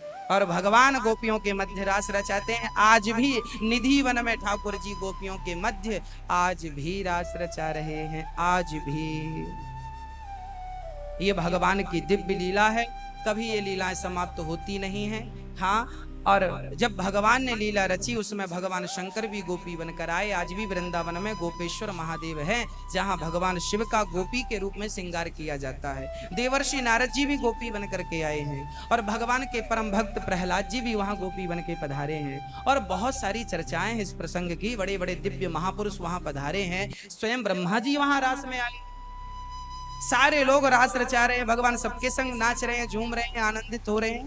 कहा जाता है, नरसिंह मेहता के प्रसंग में लिखा है, भगवान रास रचा रहे थे, तभी नरसिंह जी महाराज पहुंच गए थे वहां।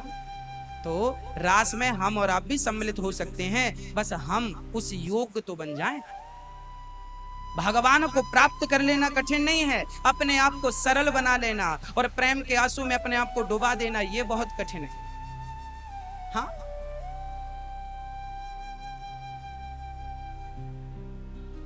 बताओ, गौ माता दूध देती है कि नहीं? हाँ या ना?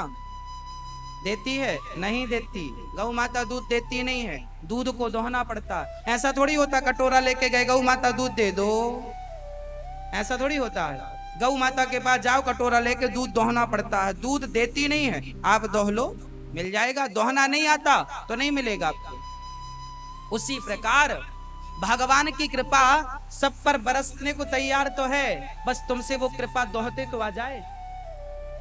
हम लोग ऐसे अभागे हैं, हम लोग मतलब हम अपने की बात कर रहे हैं, मैं अपनी बात, आप तो महान, हम अपनी बात करें कि हम ऐसे अभागे हैं कि हम पर तो भगवान की कृपा है, वो कृपा का दुग्ध तो है, पर हमसे है कि दोहना ही नहीं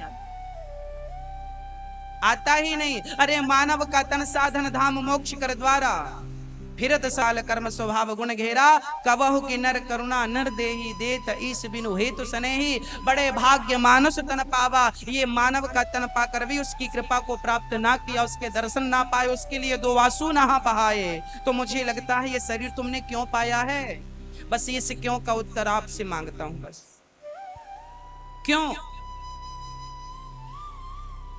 क्यों पाया? श्री ऋषभदेव जी महाराज अपने बच्चों को यही उपदेश करते हैं। हाँ, प्रहलाद जी अपने मित्रों को यही उपदेश कर रहे हैं। दुर्लभो मानसो देहो देहि नाम क्षण भंगुरः दत्रापि दुर्लभम मन्ये वैकुंठ प्रिय दर्शन।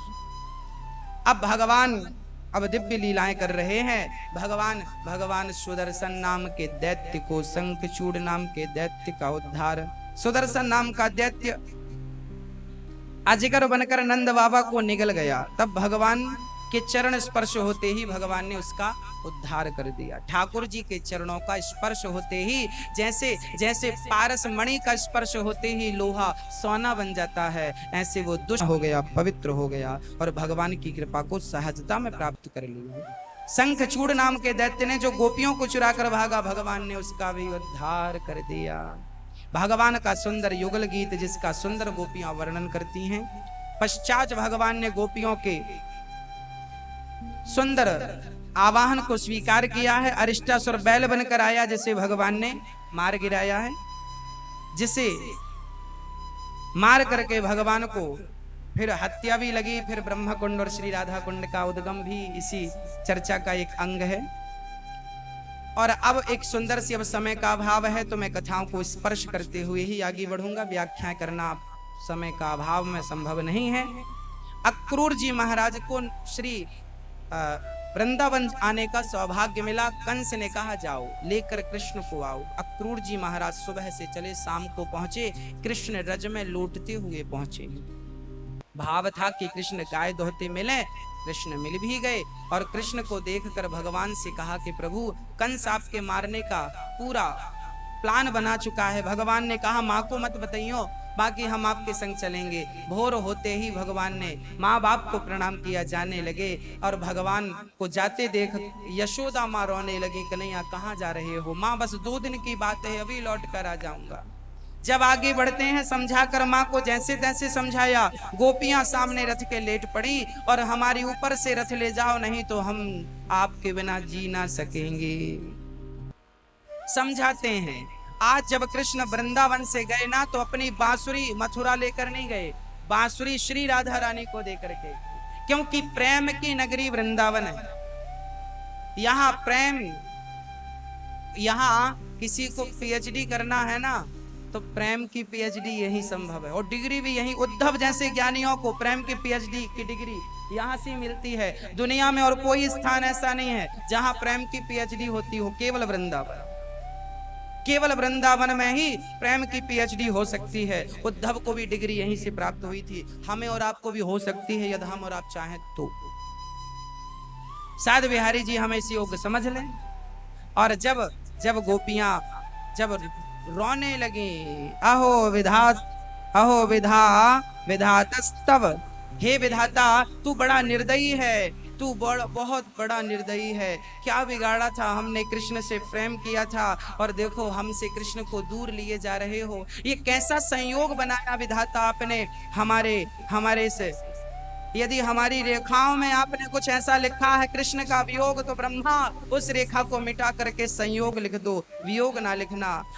कृष्ण का वियोग सहन कर नहीं सकती। तब कृष्ण ने समझाया बस 2 दिन की बात है, ये कहकर भगवान चले गए। और तब तक गोपियां निहारती रहीं जब तक उनके ध्वजा का दर्शन गोपियों को होता रहा। बोलिए भक्त वत्सल भगवान की जय। अब भगवान जब वहां पहुंचे, तब उद्धव भगवान जी मथुरा पहुंचे। धोबी पर कृपा की है, दर्जी और सुदामा नाम के माली पर, कुब्जा पर कृपा की है। इसके बाद कुबलयापीड़ नाम के हाथी का उद्धार किया, चाणूर मुष्टिक का उद्धार किया। और भगवान अब उद्धव जी को, कंस को मारकर भगवान जी उद्धव जी को अब पढ़ने उज्जैन गए, 64 दिन में पढ़ के आए। उसके बाद उद्धव जी को वृंदावन भेजते हैं। उद्धव प्रसंग कल ही हम आपसे कहेंगे।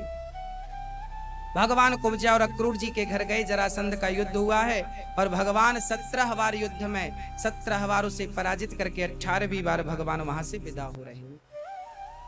कालयवन को भगवान ने मुचकुंद के हाथ मरवाया। अब भगवान पहुंच गए सीधे द्वारिका। प्रवर्षण पर्वत पर आग लगा दी, भगवान द्वारिका पहुंचे। बलराम जी का विवाह रुक्मी से संपन्न, बलराम जी का विवाह भगवान रेवती से संपन्न हुआ। माँ भगवती रेवती और कृष्ण का विवाह मां रुक्मणी से संपन्न हुआ। रुक्मणी ने प्रेम पत्र लिखा, प्रेम पत्र पढ़ के भगवान गए, रथ पर गए हैं और वायु के वेग से रथ चला है। रुक्मणी मंदिर में पूजा करने आई, कात्यायनी माँ का हाथ पकड़ के भगवान ले जा रहे हैं, रथ पर बिठा कर भागे। बोलिए रुक्मणी हरण भगवान की जय।